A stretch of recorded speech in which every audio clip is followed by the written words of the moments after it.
You could put half of Trump supporters into what I call the basket of deplorables. Right? The racist, sexist, homophobic, xenophobic, Islamophobic, you name it. And unfortunately, there are people like that. And he has lifted them up. You know what you don't hear in that? The sound of a car crashing. That was the beginning of the end of Hillary Clinton. Todd Starnes is the host of Fox News and Commentary, heard on hundreds of radio stations, and the author of a brand new book, comes out this week. It's called The Deplorables Guide to Making America Great Again. All right, so Todd, how big an impact did that soundbite impact Hillary Well, I think it was huge. I think that may have been the deciding factor for a lot of folks around the country. Very similar to what President Obama said back in 2007 in San Francisco about the folks who cling to their guns and cling to their religion, called them bitter.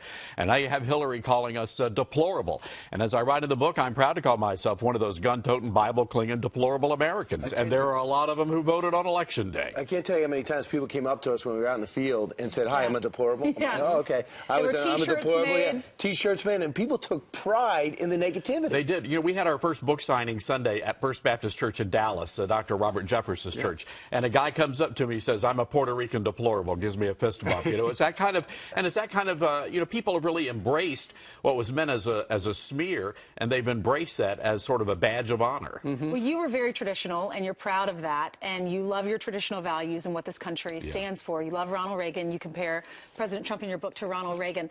What is it that our country needs to do to get back to those traditional values and be the country we once were? I interviewed Franklin Graham for the book, and he said the country was at a moral tipping point. And I believe, and I think a lot of people believe, that divine providence was at work here in this election. I think there's really no other explanation for it. And I believe we've been given a second chance, and I believe that God is not finished with America yet, and that's why I believe Donald Trump is in the White House. But as a professional broadcaster, how would you like to read an excerpt out of your book? All right, I think I can handle this. Hey, what is just randomly picking something out? Okay. What's it regarding? This is regarding a promise that President Obama made back on the campaign trail a long time ago, and the results of that. Okay, go ahead.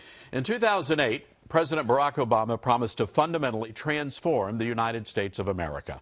In less than 8 years, our former president turned the most exceptional nation on earth into a vast wasteland of perpetually offended snowflakes.